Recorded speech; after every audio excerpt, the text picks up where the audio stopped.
বৃদ্ধ বাবা মা কখন কষ্ট পায় জানেন? বৃদ্ধ মা বাবা তখনই কষ্ট পায় যখন মা বাবাকে তার ছেলে মেয়ে বা নাতি পুতি সময় দেয় না।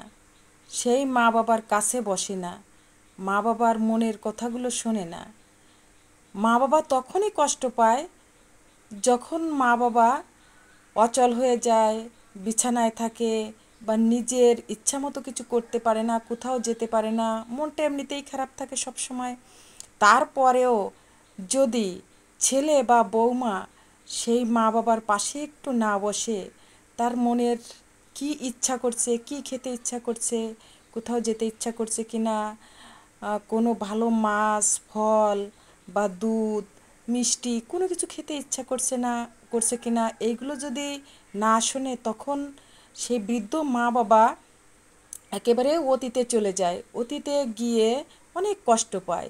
তখন মনে করে যে আমার ছেলে মেয়ের জন্য আমি কত কিছুই না করেছি, আমার ছেলে মেয়ের জন্য আমি না খেয়ে তাদের জন্য তুলে রেখেছি, খেতে গিয়েও মুখে দিতে গিয়েও দিতে পারিনি।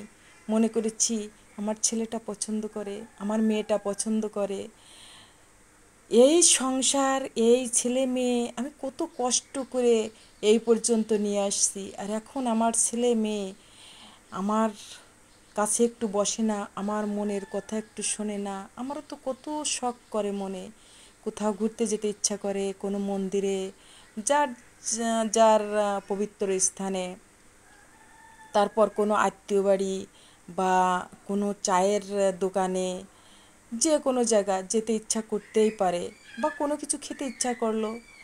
তারপরেও দেখা যায় অনেক সময় ছেলে বৌমা রান্না করে আলাদা নাতিপুতি নিয়ে খাচ্ছে, কিন্তু বৃদ্ধ মা বাবাকে সেইগুলো দেওয়া হচ্ছে না।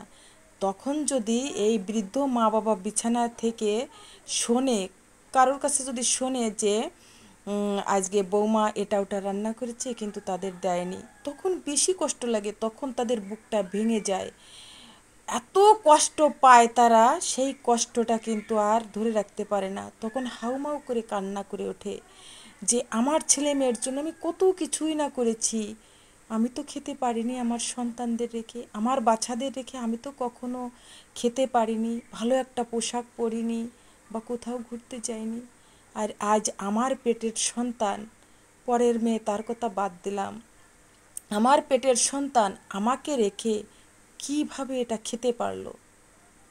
তখন মা বা বাবা যেই হোক না কেন, তাদের বুকের ভিতর মানে দুঃখ কষ্টে তাদের বুকটা ভেঙে চুরমার হয়ে যায়।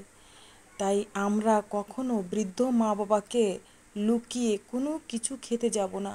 যদি ডাক্তাররা কখনো কোনো রোগের জন্য খেতে নিষেধ করে, তখন তাদের বুঝিয়ে বলবো যে বাবা মা এটা কিন্তু খাওয়া যাবে না, ডাক্তার এটা নিষেধ করেছে, প্রয়োজনে সেটা বাড়িতেই আনবো না, যে আমার মা বাবা কষ্ট পাবে, আমার মা বাবাকে খেতে দিতে পারবো না, আমি বাড়িতেই আনবো না।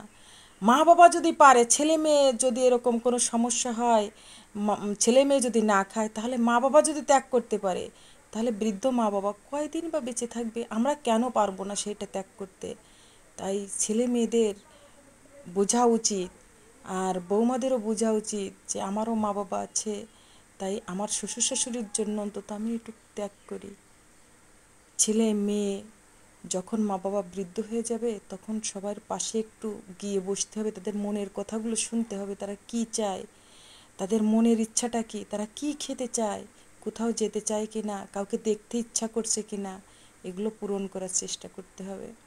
তবেই না আদর্শ সন্তান হয়ে ওঠা যাবে। আসলে বৃদ্ধ মা বাবা যখন বৃদ্ধ হয়ে যায়, তখন আবর্জনার মতো পড়ে থাকে একপাশে, তার খবর কেউ নেয় না, কিন্তু এটা করলে আমাদের মস্ত বড় ভুল হবে, আমরা পরপারে গিয়েও শান্তি পাবো না, ঈশ্বর আমাদের ক্ষমা করবে না।